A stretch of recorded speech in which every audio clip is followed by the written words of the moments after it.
Well, it's not mathematically just there yet, but fourth place is very, very close.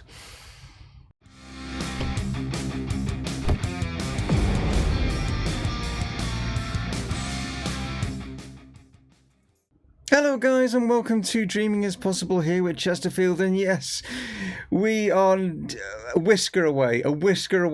Tottenham would have to, as you can see here, I mean Tottenham, like Liverpool's done us a huge favour. You'll see up here, like Tottenham have already played, we've got the late kick-off here, like sort of thing, so they have lost. Yes, they've only got one game left to play of the season.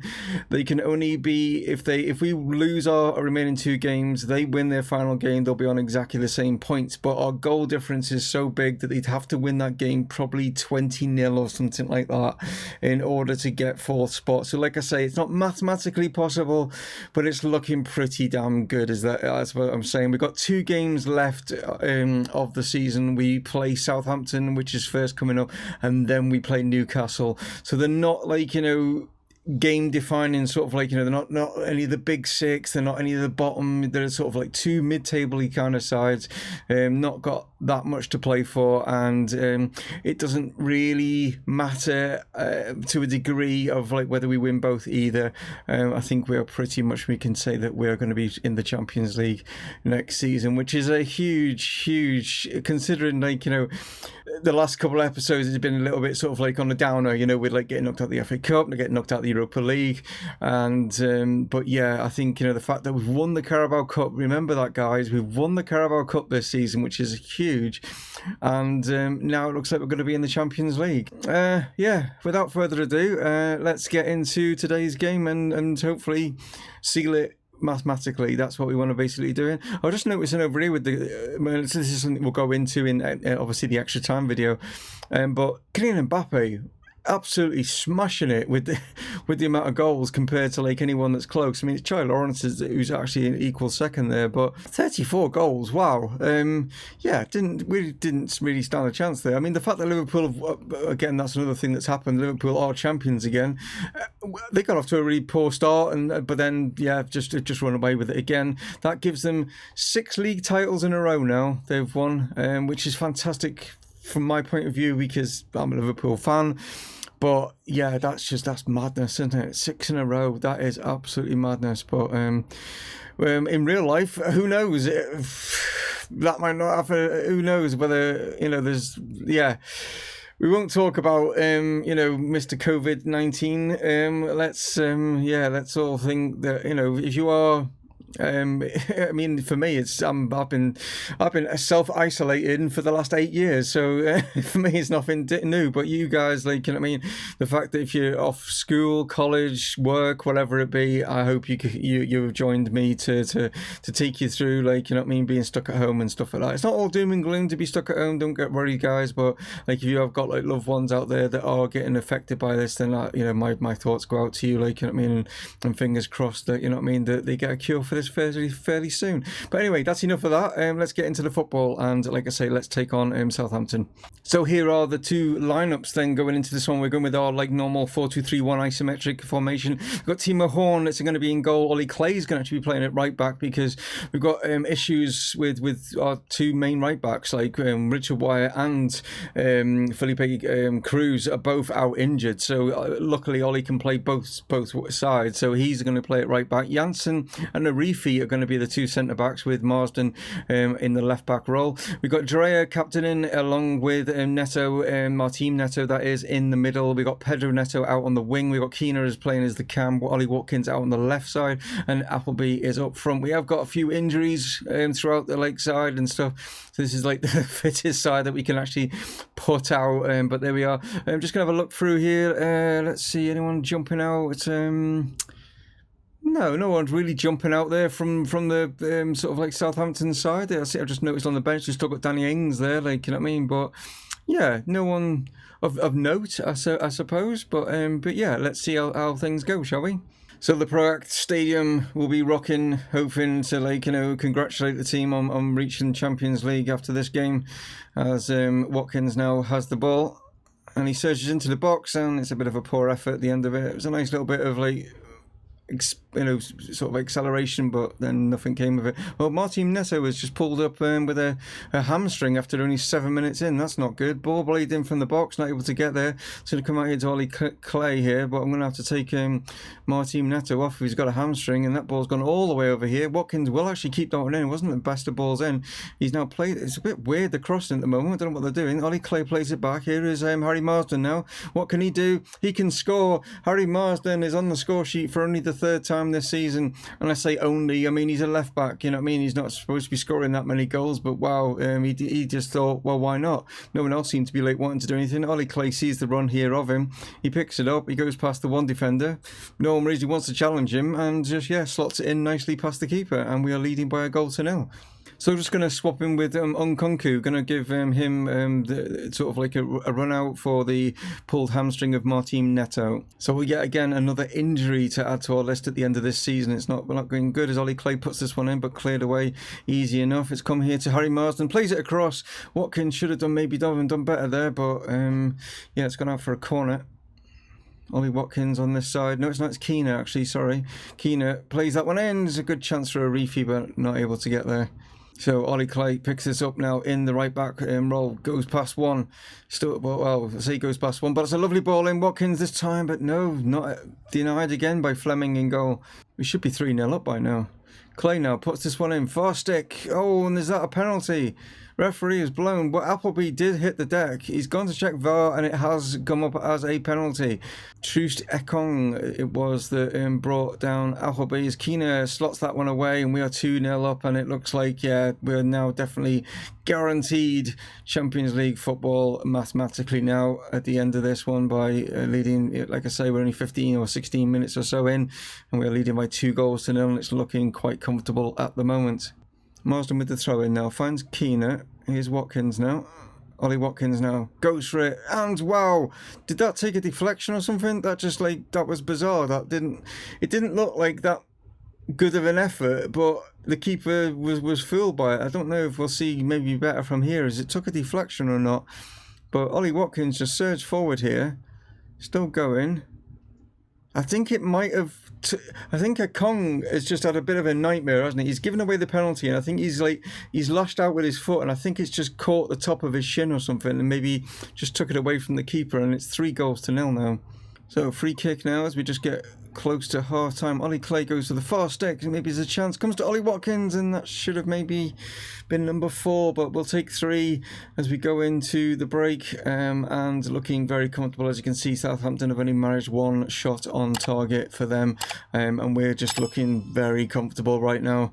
Just wanted to let you know also, we've got a new assistant manager. It's Harry Kewell. Yeah, Harry Kewell has now become our assistant manager. Just wanted to show you, if you just seen it written there, our normal assistant manager got poached by Cagliari in Italy, and he's shot off to Italy. He was Italian, and I think maybe he wants to just go home, and I've actually forgotten his name. He wasn't that much of an influence, but yeah, I managed to get, or should I say not me, but Rosemary, the owner, has managed to get Harry Kewell in as our assistant manager. So yeah, there we go. It'll be interesting to see what he's like for next season. So played out from their keeper. Danny Ings is now on for Southampton. Picks that one up. Finds Salik. Here is Ings. Plays it. Oh, lovely ball through, and that's surely a goal. Yeah. Great ball there from Danny Ings to find Salik, and they've managed to pull a goal back here. It's just a lovely ball, not lovely weight on it, and we just caught us napping a little bit, and Horn's beating at his near post. So not long to go. Just thought I'd give Appleby a rest, bring Verskogen on. That's probably the only change I'm going to make, really. Everyone else is fine. So Ollie Clay here with the throw-in, finds Pedro Neto. He finds Dreyer across here to find Harry Marsden. No, cut out by Troost, and he pushes this one forward. Danny Ings now has managed to get away here, and if they get another 1 goal here, but they haven't, he's hit it straight at Horn. But if they got a goal there, then the last few minutes would have been a little bit more hairy, but it looks like we're going to run out 3-1 winners, and we have, and that is now guaranteed us Champions League for next season, guys. We have now mathematically sorted it out. There's no way that Tottenham can actually catch us. A great performance, against Southampton. Very clinical, sorted. It would have been nice to have kept a clean sheet, but there we are. So there you can see it now. We can actually, I know this sounds bizarre, but depending on the Man United and Everton, depending on their results and stuff, we could actually possibly finish in second spot. I mean, if Man United and Everton, I don't know if they're actually playing each other, but if they were to lose and then we go into their last two games, I can't see it, and we win, and we could actually leapfrog them. But no, I can't honestly see that happening. So just to show, we have qualified for the Champions League, and it looks like the board have set as our initial budgets already. So that's an early time for that to happen. Let's have a look what that's going to be.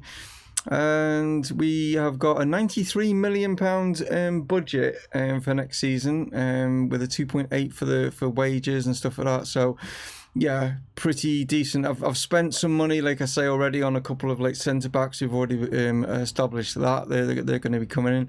Don't know of anyone else necessarily that I'm looking to bring in. It all, I think, depends on whether we can. I'd rather try and keep our main key players rather than looking to maybe actually bring players in and stuff like that, because we have got a couple of players that are out on loan and stuff that have actually been performing quite well, so they could always slot in. But I think centre back was probably our key area that was maybe lacking. There might be something that you guys might think, that say no, actually you could maybe do with a player in this position. I think strikers were pretty solid. I think midfield we are. Yeah, I can't see an area that we're weak in. Maybe right back, possibly. I don't know. Not really. I mean, like I say, I think we've managed to, by getting Upamecano over the line, I think the fact that that's going to make a huge difference to our sort of defence for next season.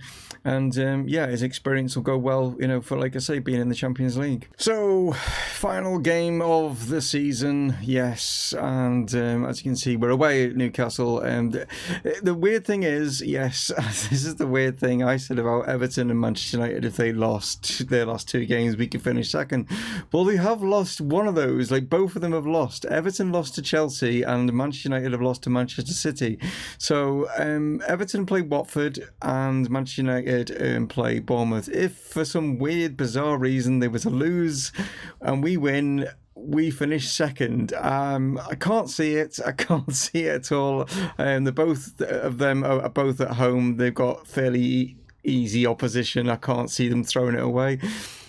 But hey, stranger things have happened in football, haven't they? You know what I mean? But here we go then for the final sort of domestic game of the season. Obviously, there's European games still to play, but I will fill you in on those, obviously in the extra time video. But anyway, let's see how we do. Will we finish on a high, or will we go down to a defeat? Let's find out, shall we? So here are the two lineups. I'm actually going to stick with the 4-3-2-1. Basically, I've only made one change. Obviously, Martin Neto picked up that hamstring injury, didn't he, in the last game?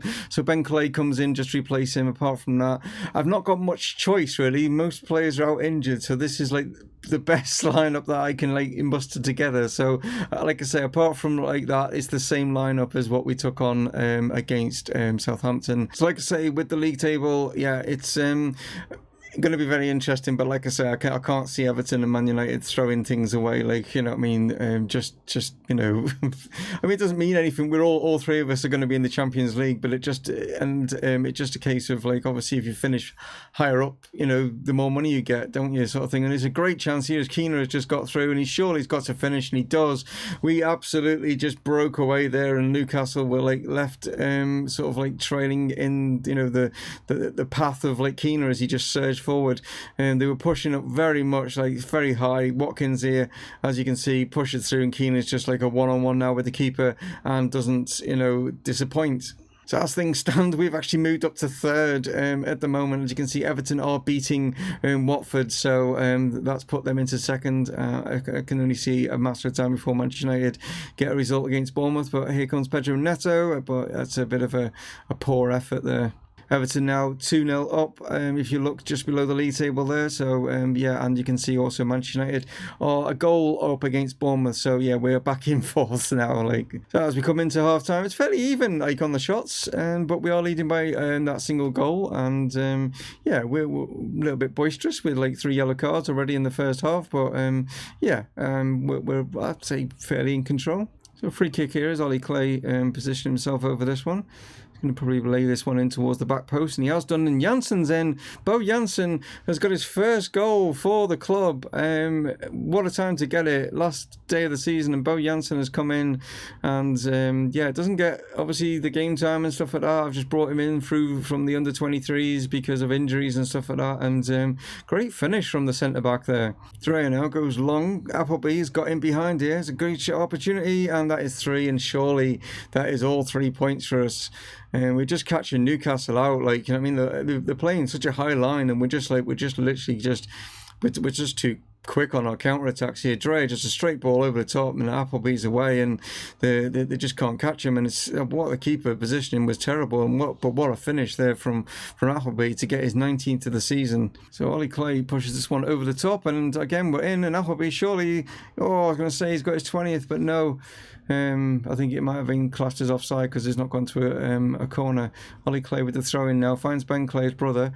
Here is Bo Jansen now, plays this one to Arifi. 2 centre backs I've just noticed are both on yellow cards there. All the way back here to Timo Horn. Arifi now forward, finds Diaz now, who has come on for the injured Ollie Watkins, and he's gone for this and blasts it wide. So a chance for Newcastle now as they play it down the line here, trying to get Ademola Lookman in. Jansen gets the head on it, and I think that's Ben Clay maybe, I'm not sure who that was, but Appleby now has pushed forward and he's still going here. And can he find anyone? He's gone himself because there was no one in the box really helping him out, but it's come all the way back here to Keener, and what a hit that is. Domingos Keener with his 17th of the season, and he has just laced that one. What a goal that is. Played into the box here for Newcastle. We're trying to obviously keep this clean sheet as Diaz is surging away here, and he's still going. Stelfim Diaz all the way now. Can he find anyone in the box? He's gone by himself, but it's Appleby that's there, and he has got his 20th of the season. I don't think it's going to get chalked off as offside. It looks like it's going to stand. It's 5-0. What a way to end the season. But Stelfim Diaz there, like, they just couldn't catch the young Portuguese winger, and he's a little bit selfish to go for it, but a bit of a pathetic attempt at trying to save it there from their keeper, and it fell nicely to Appleby, and he obliged by sticking it in the net for his 20th of the season. And hopefully Timo Horn now can keep himself another clean sheet for the season. But there is still one more attempt here for Newcastle as they put this one forward, intercepted by Bo Jansen now, plays it down the line, finds O'Hanlon, goes all the way back to Horn, and surely the ref is going to blow. Maybe not just yet, still about 30 seconds or so to go, and this will probably end up late now. Oh, that was a lunge, wasn't it? Well, that could have been a penalty, but not to be. But there we go, 5-0. What a way to end the season. Fantastic performance from the lads, considering it's not our... I'd say our first, if we had all our players fit, it wouldn't be our first team that was going out. I mean, it's not far off it, like, you know what I mean? But yeah, really good performance. Keener with 2, Appleby with 2. The amount of goals that we actually have scored this season is pretty impressive. It's just we need to sort out the other end. We've conceded far too many as well, and I just think that, like I say, with the addition of a couple of centre backs that I've managed to already secure, that hopefully will sort things out for next season. So there it is, guys. Yes, we finish in a 4th spot, way ahead of Tottenham when it comes down to it now. There wasn't any reason to panic, you know what I mean? 4th spot we've guaranteed, and like I say, only 2 points away from finishing runners up. I mean, Liverpool absolutely just ran away with the league yet again, and I think they just seem to be, that's the only team that, you know what I mean, is just dominating this league at the moment. We need to push them, you know what I mean, maybe not next season, but maybe the season after is the possibility. But it's Aston Villa that fall out of the Premier League, and Watford just hang on, even though they lost to Everton. Aston Villa were not able to do anything as they go down to Arsenal. As Wolves, West Brom and Aston Villa, all, you know what I mean, in the Midlands, all, Birmingham, kind of based, teams. They're, all dropping out. That's not good for the economy in that sort of like region, is it? But there we are. Tottenham, Manchester City and Arsenal will all go into the Europa League, whereas ourselves, Everton, Manchester United and Liverpool will all be in the Champions League for next season. Like, tune in if you want tomorrow for the extra time video. That is not going to be any gameplay. That's literally just going through all the leagues. If you should know by now, but if you are new to the channel, it's basically I'm just going to be going through all the other leagues and stuff and seeing where everyone finished, who won all the cups and stuff like that, and a little bit of an overview of some of the players, like viewers and stuff like that, some players and stuff that and see where your players are at and how they're like performing and stuff like that. So yeah, if you want to tune in for that one, great. But like I say, thank you so much for tuning in for this one. We have managed to get ourselves Champions League football, and surely that deserves one of them, doesn't it? Yeah, I will. Sorry, just smashed the mic there. I do apologize for any headphone wearers. But yeah, anyway, guys, thank you so much for tuning in. That is season 7, pretty much like done. Like I say, I'll round things up tomorrow. But anyway, guys, thank you so much as always. Dave from Mumongu Gaming signing off. Cheers.